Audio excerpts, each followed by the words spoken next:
Manj predpisov za več turizma. Podelili priznanja občine Velike Lašče. Kaj se dogaja s športom v Beli krajini?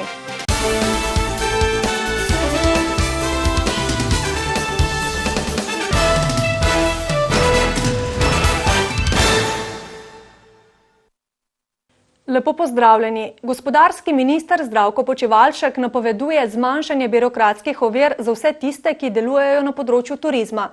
Glavni aduti našega turizma so termalni turizem, gore, morje in zgodovinska mesta, vendar je treba stremeti k izvirnejši ponudbi, je dejal minister na 19. turistični borzi v Termah Čatež. Borze se je udeležilo 137 tujih turističnih agencij iz 39 držav in prek 120 slovenskih turističnih podjetij. Cilj slovenskega turizma je poudariti ponudbo naše zdrave vode v vseh oblikah in varnost v državi. Vendar morajo imeti ponudniki za ustvarjanje bolj domiselnih turističnih produktov ustrezne zakonske možnosti. Zato smo se odločili, da bomo odprli in pa zelo liberalizirali dva zakona. Zakon spodbujanja razvoja turizma in pa zakon o gostinstvu. Drugič, po turizmu je potrebno imeti smelosti, hrabrosti za to, da si drugačen. Gotovo je to spodbudna novica za Brežičana, ki želi oživeti že nekaj časa zaprto kavarno v znamenitem mestnem vodovodnem stolpu. O pijači bi želel ponujati še prigrizke, vendar po sedanjih zakonih oziroma po obveznem HACCP sistemu to ni mogoče. Če bom še nekaj časa minister, bom HACCP ukinil, pravi Počivalšek. Da bo čim manj tistih, ki bo neke dodatne predpise, ki jih je treba tako ali drugače certificirati, proizvajali in da bo odgovornost ponudnikov turizmu pa toliko večja, zato da bodo to, kar počnejo, delali dobro. Gostitelji turistične borze Terme Čatež so na dogodku omogočili tudi predstavitev lokalne ponudbe. Za občino Brežice in za občino Krško smo tako skupaj izbrali res tiste ponudnike, za katere menimo, da svojo ponudbo lahko konkurirajo tudi na evropskem oziroma svetovnem področju in da dejansko tudi z njihovo ponudbo pridobimo tudi dodatno ponudbo Term Čatež oziroma je ponudba Term Čatež, če hočete, še toliko boljša za vse goste. Terme Čatež ustvarijo z okrog 700 tisoč prenočitvami letno, kar 7% vseh turističnih nočitev v državi. Od osamosvojitvene vojne leta 1991 mineva 25 let. V počastitev Dneva državnosti so veterani vojne za Slovenijo predstavili zbornik, v katerem je opisana vloga dolenjskih teritorialcev. Dolenjska je v 10-dnevni osamosvojitveni vojni odigrala eno ključnih vlog. Na pogancih v bližini Novega mesta je počila prva puška. Teritorialna obramba je na širšem dolenjskem območju v nekaterih ključnih trenutkih z vojaškimi operacijami zaustavila takratno jugoslovansko ljudsko armado in ji preprečila nadaljnje napredovanje. Da ti prelomni trenutki, ki so pisali zgodovino v novorojeni državi Sloveniji, ne bi bili pozabljeni, so dolenjski veterani spomine strnili v zborniku Vloga teritorialne obrambe Dolenjske v procesu osamosvajanja Slovenije na vojaškem področju. Pomemben je tudi zaradi tega, ker so različni aspekti predstavljeni, od strogih vojaških do logistike, do različnih aspektov bojevanja oziroma tega obdobja osamosvajanja.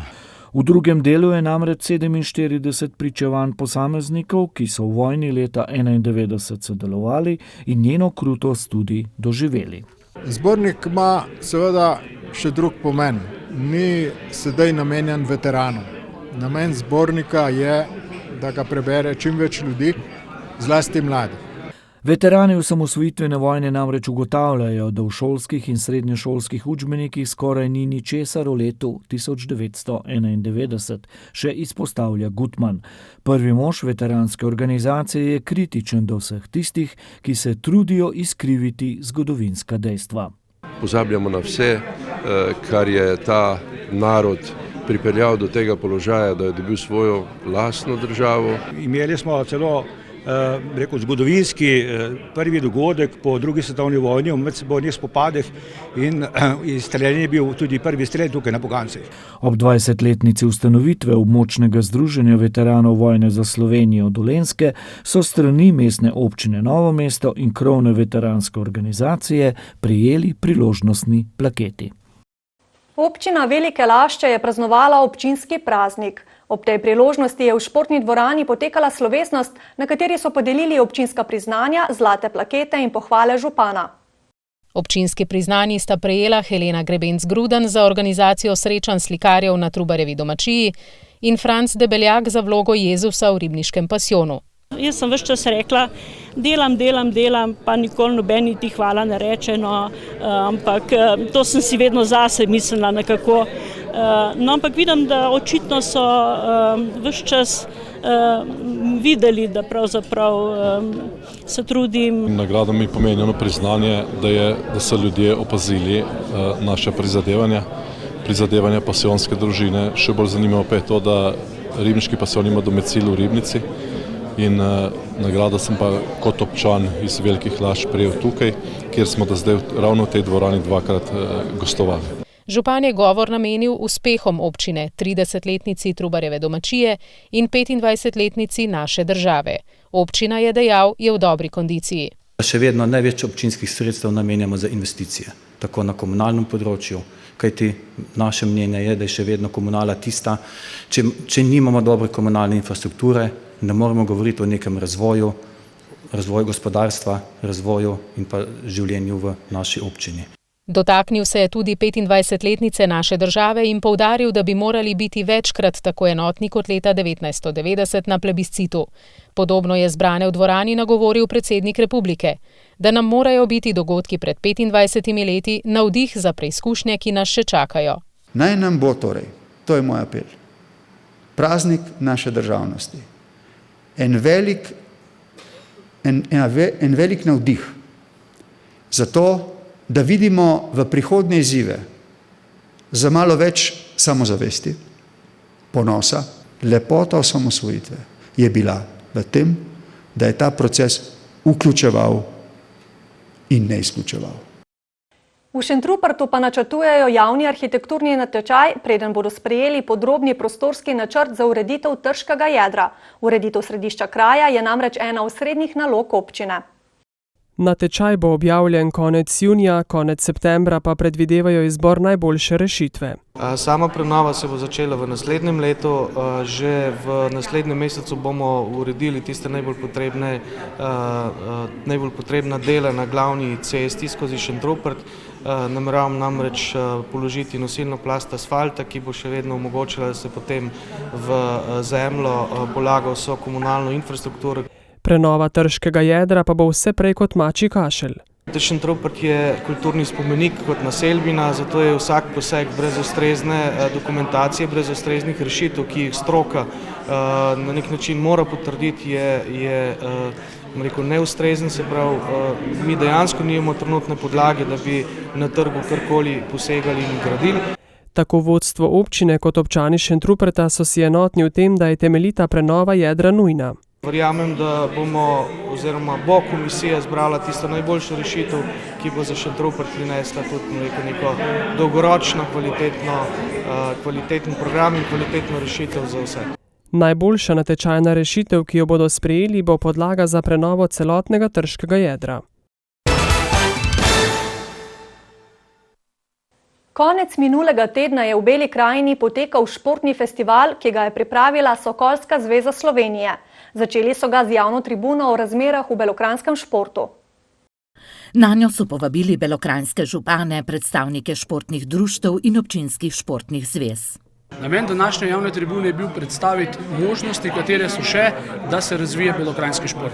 Kje so pomanjkljivosti, kje se da še napredek, katere so dobre stvari, katere so slabe stvari, glavnem, da se začne nekaj premikati naprej, da en korak naprej.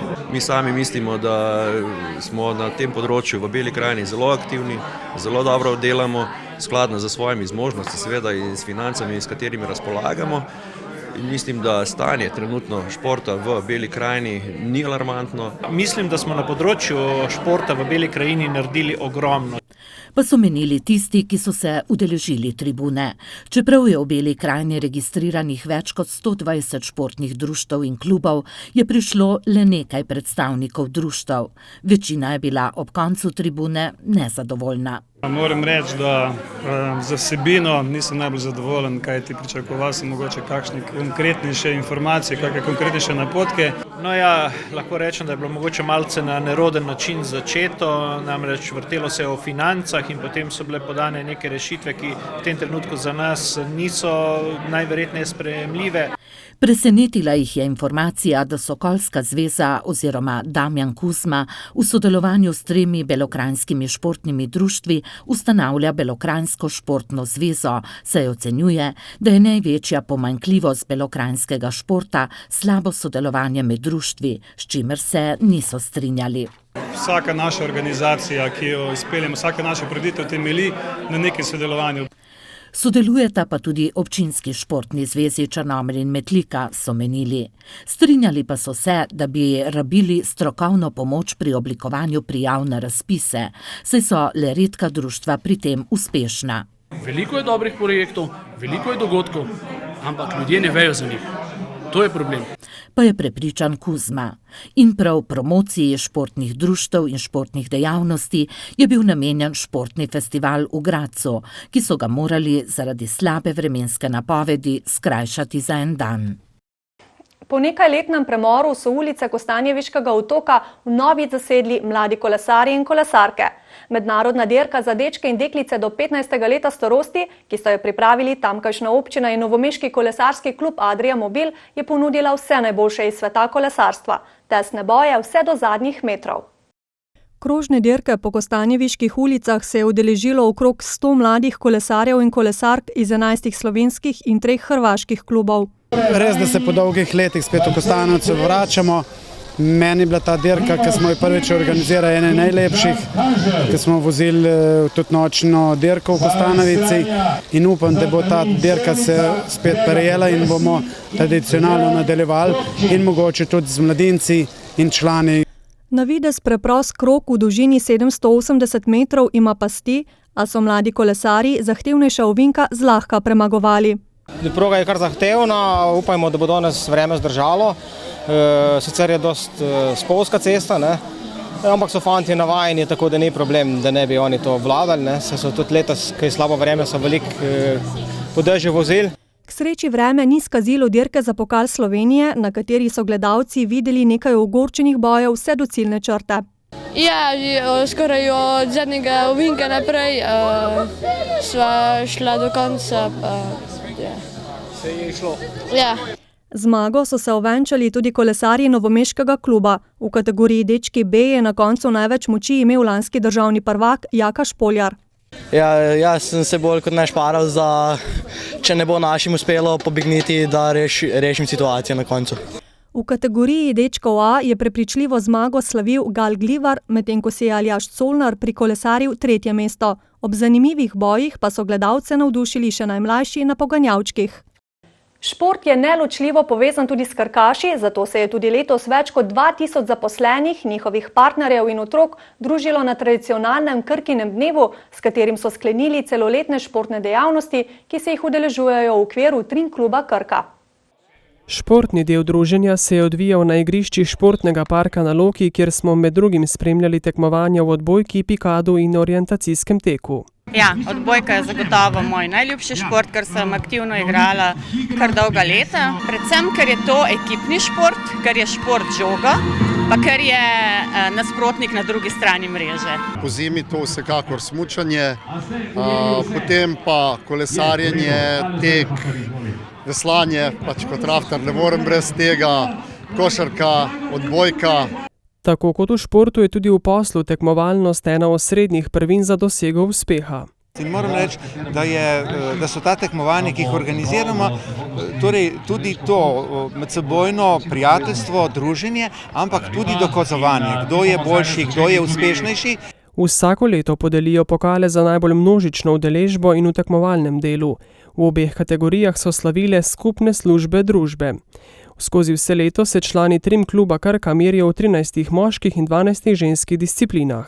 Najštevilčnejša disciplina, v kateri se vedno udejstvuje največ krkašev, je seveda Krkin veleslalom, ki ga organiziramo januarja oziroma februarja, zadnja leta v Kranjski Gori.